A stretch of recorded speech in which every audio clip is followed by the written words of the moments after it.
नमस्कार दोस्तों, हमारे YouTube चैनल बुक्स प्ले में आपका स्वागत है। आज हम बात कर रहे हैं रियुहो ओकावा की किताब द लॉज ऑफ हैप्पीनेस की। ओकावा की गहरी करुणा और प्रत्येक व्यक्ति की खुशी के लिए जिम्मेदारी की भावना ने उन्हें द लॉज ऑफ हैप्पीनेस किताब प्रकाशित करने के लिए प्रेरित किया है, जिसमें बताया गया है कि हमारे विचार वास्तविकता, प्रेम की प्रकृति और आत्मज्ञान के मार्ग को कैसे प्रभावित करते हैं। दोस्तों, ये वीडियो का 5वां पार्ट है। इस वीडियो के अगले पार्ट का लिंक नीचे डिस्क्रिप्शन में दे दिया हूँ। इस वीडियो को देखने के बाद आप बाकी पार्ट्स को ज़रूर देखें। तो चलिए शुरू करते हैं। अध्याय 3, मानवीय सफलता पाने के 4 नियम। प्रेम, विवेक, आत्मचिंतन व प्रगति। स्वयं को चिंता मुक्त करने के 4 उपाय।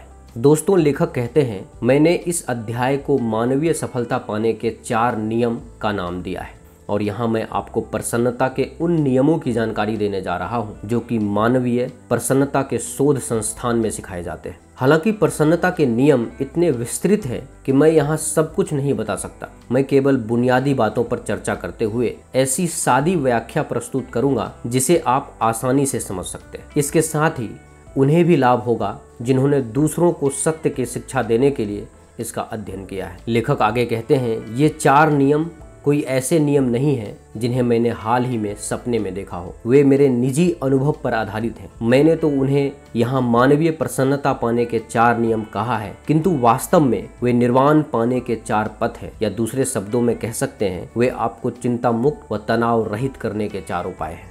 स्वयं को प्रेम में पाने की पीड़ा से मुक्त करना। स्वयं को प्रेम पाने की पीड़ा से मुक्त करना।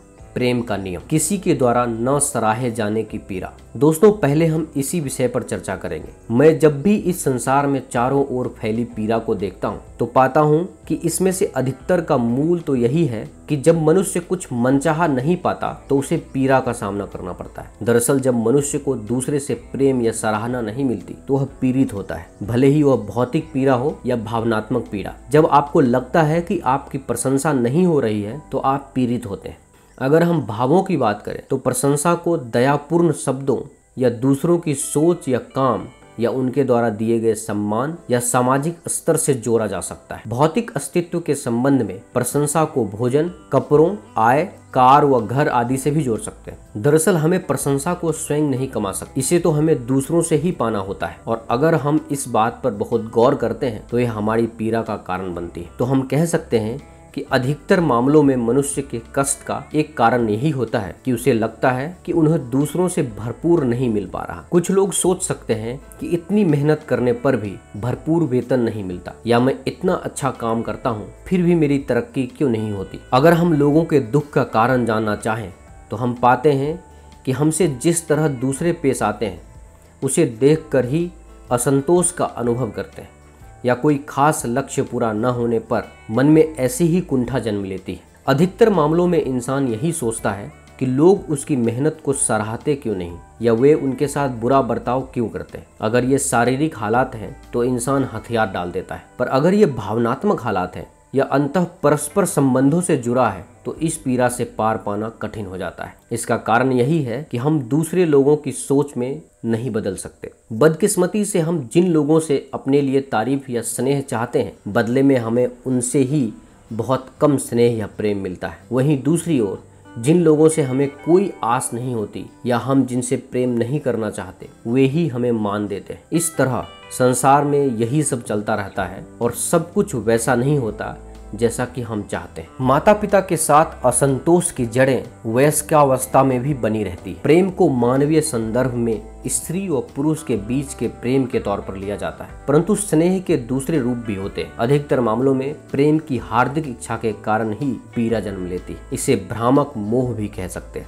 जिसे बौद्ध शिक्षाओं में नकारा जाता है। यह उस इच्छा से उपजता है जिसमें आप दूसरों से अपना मनचाहा पाना चाहते हैं। ऐसा दूसरे लिंग के साथ प्रेम संबंधों या माता पिता व बच्चों के आपसी संबंधों में पाया जाता है। प्रायः बच्चे अपने माता पिता से कुछ पाना चाहते हैं या उन्हें लगता है कि उनके माता पिता के पास अधिक क्षमता होती। जब बच्चे बड़े हो जाते हैं तो वे तब भी यह महसूस कर सकते हैं कि उनके माता पिता ने बचपन में उन्हें सही तरह से नहीं पाला, इसीलिए वे वर्तमान में भी दुखी हैं। लोग अक्सर अपने माता पिता से असंतुष्ट होते हैं और उनके बारे में तरह तरह की शिकायतें करते रहते हैं। बड़े होने पर भी उनके मन में यही गांठें बनी रहती है। जैसे 20 की आयु में आने के बाद भी आप शिकायत कर सकते हैं कि माता पिता को आपको अलग तरह से पालना चाहिए था, पर इस आयु में आते आते कुछ भी बदलना मुश्किल होता है। जब लोग बड़े हो जाते हैं तो उनके बचपन की यह कुंठा और असंतोष कई तरह से सामने आता है। हो सकता है कि वे काम के दौरान अपने बॉस में उन खूबियों को तलाशने लगे जिन्हें वे अपने माता पिता में चाहते थे। वे उम्मीद रख सकते हैं कि उन्हें कंपनी के बड़े अधिकारी से वह प्रशंसा मिलेगी जो वे अपने माता पिता से पाना चाहते थे। यदि वे ऐसा करते हैं तो अंत में जाकर उन्हें उसी असंतोष का सामना करना होगा जो वे अपने माता पिता से रखते थे। उनकी यह इच्छा भी यहाँ पूरी नहीं हो सकेगी, वे उस इच्छा को पूरा नहीं कर सकेंगे। किसी कंपनी में उच्च अधिकारी को अपने अधीन काम करने वाले सैकड़ों हजारों कर्मचारियों की देखभाल करनी होती है। जिस तरह किसी बड़े परिवार में पिता अपने सारे बच्चों को एक सा बर्ताव करने की कोशिश करता है, उसी तरह बड़े कंपनी के बड़े अधिकारी को भी यह देखना होता है कि वह पक्षपात ना कर बैठे। अगर वह अपने स्टाफ के साथ निजी पसंद नापसंद बांटने लगेगा तो इससे सारे ऑफिस पर गलत असर होगा। तो इस तरह कोई कर्मचारी अपने बड़े अधिकारी के ध्यान को निजी तौर पर अपने लिए खींचने की जितनी भी कोशिश क्यों न कर ले, उनके ये सारे प्रयास व्यर्थ जाएंगे और कभी पूरे नहीं हो सकते। हालांकि अगर बच्चे को अपने पिता से भरपूर मान व पहचान ना भी मिले तो भी अगर उसे अपनी माँ से भरपूर स्नेह मिला हो तो वह कमी काफी हद तक वहीं पूरी हो जाती है। ऐसे लोग जवानी में पाते हैं कि भले ही वे समाज में सफल न हो परंतु वे किसी न किसी रूप में अपनी प्रसन्नता पा ही लेंगे। जब बहुत से लोग सामाजिक सफलता नहीं पाते तो वे प्रसन्नता पाने के लिए अपने परिवारों का रुख करते हैं। जो पुरुष बचपन में अपनी माँ के साथ स्नेहपूर्ण संबंधों का आनंद पाते हैं वे अपने लिए भी एक स्नेहमयी साथी ही चुनना चाहेंगे। इस तरह अगर उनके कैरियर में कोई उतार चढ़ाव आए भी तो उनकी पत्नी अपने स्नेह से सब संभाल लेती है। बचपन में माँ के स्नेह से वंचित रहे पुरुष मन ही मन स्नेह की इच्छा रखने के बावजूद अपने लिए प्यार करने वाले साथी का चुनाव नहीं कर पाते। अक्सर वे किसी ऐसी स्त्री की ओर खिंचाव महसूस करते हैं जो उनके आदर्श के बिल्कुल विपरीत होती है। वे कड़वा बोलने वाली कठोर हृदय की स्त्री की ओर आकर्षित होते हैं जो उन्हें मानसिक तौर पर और भी ज्यादा आहत करेगी। ऐसे लोग हमेशा खुद को आहत पाते हैं। वे या तो विवाह नहीं करते या विवाह करते भी हैं तो भी कभी सुख से नहीं रह पाते। वे घर में भी खुद को अधूरा महसूस करते हैं और आखिर में अपने बच्चों के साथ भी उन्हीं अनुभवों को दोहराने लगते हैं जो उन्होंने अपने बचपन में पाए थे। निजी संबंधों को निखारने में कोई खर्च नहीं आता, बस आपको अपने रवैये में बदलाव लाना है और कुछ दयापूर्ण शब्द कहने हैं। हो सकता है कि आपकी थोड़ी सी ऊर्जा लगे पर यह थोड़ी सी ऊर्जा बदले में मिलने वाली खुशी के मुकाबले कोई बहुत बड़ी कीमत नहीं है। जिस तरह कोई आदमी 10 साल तक अपने अपमान को नहीं भूलता उसी तरह वह आपके प्रशंसात्मक वाक्यों को भी नहीं भूलेगा। भले ही कोई आपसे पिछले साल से गुस्सा हो, आपकी प्रशंसा से उसे प्रसन्नता होगी। जिन शब्दों को कहने में केवल इतना सा समय लगता है वही अपना आजीवन प्रभाव बनाए रख सकते हैं। इस तरह हम देख सकते हैं कि निजी संबंधों को सुधारने में कोई व्यय नहीं है। दूसरों से प्रेम पाने की चाह ही इस संसार में दुख का मूल है। लोग केवल यही सोचते हैं कि वे क्या चाहते हैं और यहीं से उनकी पीड़ा का आरंभ होता है। आपको इस बात पर एकाग्र होना चाहिए कि दूसरे आपसे क्या चाहते हैं, तब आप पाएंगे कि ऐसा करते ही आपकी अपनी चिंताएं घटने लगी हैं। अगर आपके पास अपनी अज्ञानता पर पछताने का समय है तो इसे अध्ययन के लिए प्रयोग में लाएं। विवेक का नियम। दोस्तों, अधिकतर लोग अपने अज्ञान के लिए चिंतित रहते हैं। दोस्तों, दूसरे भाग में हमने देखा कि किस तरह लोग दूसरों से प्यार पाना चाहते हैं और जब वह नहीं मिलता तो वे अप्रसन्न हो जाते हैं। लेखक कहते हैं कि मैंने उन्हें समझाया कि उन्हें प्रेम के मार्ग पर चलना होगा। उसके अनुसार वे दूसरों को प्रेम देकर अपने लिए प्रसन्नता अर्जित कर सकते। यहाँ मैं उन लोगों के बारे में बात करने जा रहा हूँ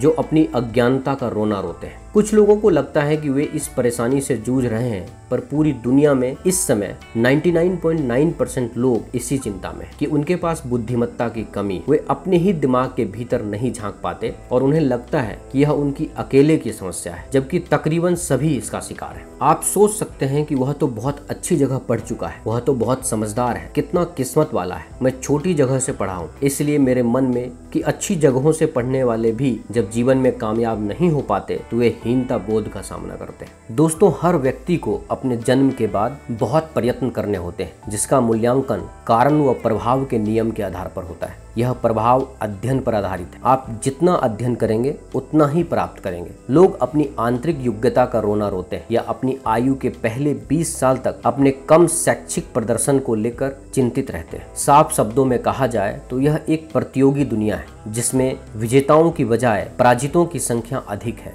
आपको एहसास होना चाहिए कि अगर आप खुद को पराजितों की सूची में रखना चाहते हैं और इसके लिए कुछ नहीं करते तो आपका सारा जीवन दुख और अप्रसन्नता के सिवा कुछ नहीं होगा। विचार स्वयं ही प्रकट होंगे। प्रगति का नियम, अच्छे व बुरे दोनों तरह के विचार अंततः सामने आएंगे। दोस्तों, यह नियम इस ज्ञान पर आधारित है कि मनुष्य एक आध्यात्मिक जीव है और आत्मा का लोक विचार का लोक है, जहाँ विचार अपने आप प्रकट होते हैं। जो लोग बुरे विचारों को अपनाते हैं वे दूसरे लोगों में भारी संख्या में एकत्र होंगे, वे दूसरे लोगों में भारी संख्या में एकत्र होंगे और नतीजतन वे जहाँ भी रहेंगे वह जगह नर्क के समान हो जाएगी। नर्क की आत्माएं एक दूसरे को चिंता व पीड़ा में डुबोए रख, जबकि स्वर्ग की आत्माएं आपस में मिलकर प्रेम भाव से रहती है। इस लोक में विचार मूर्त रूप लेते हैं, यानी विचार ही मानवता का सच्चा सार है और यह शरीर एक साधन है या उन्हें प्रकट करने का माध्यम है। आप इस बात को इस तरह से सोचें, यह बहुत महत्व रखता है।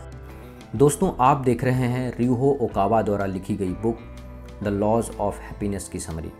यह समरी आपको कैसी लगी कृपया हमें नीचे कमेंट बॉक्स में कमेंट करके ज़रूर बताएं। अगर आपको यह समरी अच्छा लगा हो तो इसे अपने फ्रेंड्स और फैमिली के साथ अवश्य शेयर करें और हमारे लेटेस्ट वीडियो को देखने के लिए हमारे YouTube चैनल बुक्स प्ले को सब्सक्राइब करें।